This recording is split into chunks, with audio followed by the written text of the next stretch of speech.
Je suis Anastasia et j'ai l'accent, donc je serai toujours russe. Bonjour, je suis Anastasia et je suis là aujourd'hui pour vous parler de comment être une étrangère en France.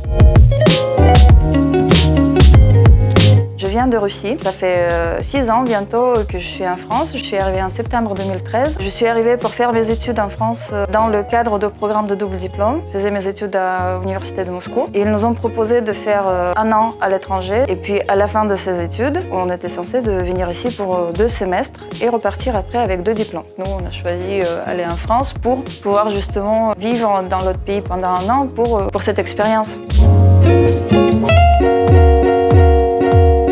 On était 6 à la base. Notre 2e journée à l'université, j'ai reçu un message de ma copine qui était dans l'amphi un peu plus haut. Il disait « Il me semble qu'on s'est trompé de l'amphi ». Ouais. Et c'était le cas parce qu'on est arrivé, c'était un grand amphi, donc un cours magistral. C'est pas notre prof, mais on s'est dit peut-être le remplacement, ça peut. Puis on comprenait pas de quoi il s'agit le cours. Je regardais autour de moi, je voyais pas les mêmes gens, mais bon, je me suis dit c'est peut-être quelqu'un qui est arrivé parce que c'était le 7 septembre, donc forcément il y a encore des gens qui arrivaient. Et au bout de 20 minutes, peut-être, on a commencé à se rendre compte qu'au moment où il a mis les diapos, en fait. L'avantage pour nous, les étudiants, dans la majorité des cas, sont très accueillants, ils sont ouverts d'esprit. Il y en a beaucoup qui sont déjà partis à l'étranger, donc ils savent ce que c'est. Mais c'est vrai qu'à la fac, j'ai eu les deux. Donc j'ai eu les gens qui étaient très accueillants, qui me passaient ces notes de temps en temps, qui m'aidaient à me préparer pour les examens. Et j'avais aussi les gens qui, bon, salut de loin, et voilà.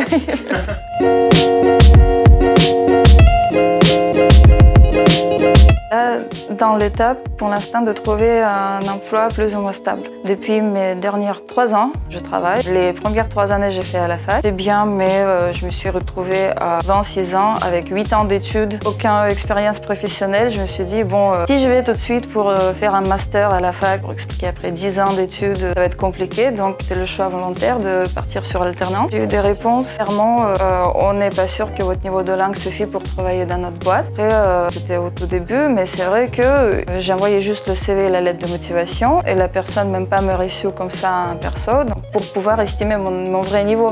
Bon, après, au moins, c'est des gens qui ont pris la peine de répondre. Voilà, donc au moins, je sais sur quoi travailler, mais c'est mon niveau de langue.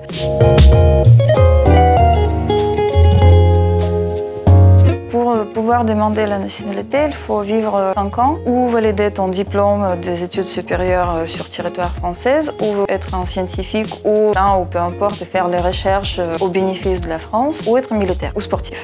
Donc ça permet de demander la nationalité au bout de 2 ans. Après, bon, bien sûr, tu peux être parent d'un Français ou enfant d'un Français. Là, c'est regroupement familial, c'est une autre chose. Après, il faudrait remplir beaucoup de conditions, mais surtout de prouver ton utilité pour la société française. Moi, par exemple, j'ai travaillé, donc j'ai payé des impôts. J'étais pas juste une femme d'un Français qui reste à la maison. Si possible, de montrer ses attachements familiaux. Voilà, donc nous, on est pacsé, par exemple, avec mon copain. Pacsé, déjà, ça le montre que je vais pas repartir direct après avoir reçu la nationalité, je veux pas aller.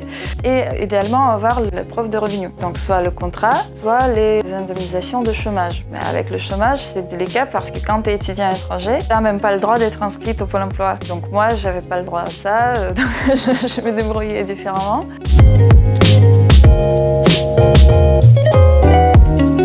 Le cliché, c'est pays de romantique. C'est la langue la plus jolie, la plus romantique. Si quelqu'un fait un rencard, par exemple, chez lui, il essaie de mettre le chanson français.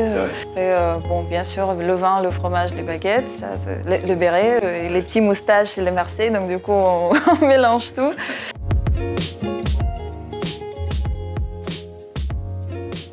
Si avant de voir cette vidéo, tu hésitais encore d'aller à l'étranger, de partir 1 an ou 3 mois, bah, n'hésite plus, vas-y, fonce.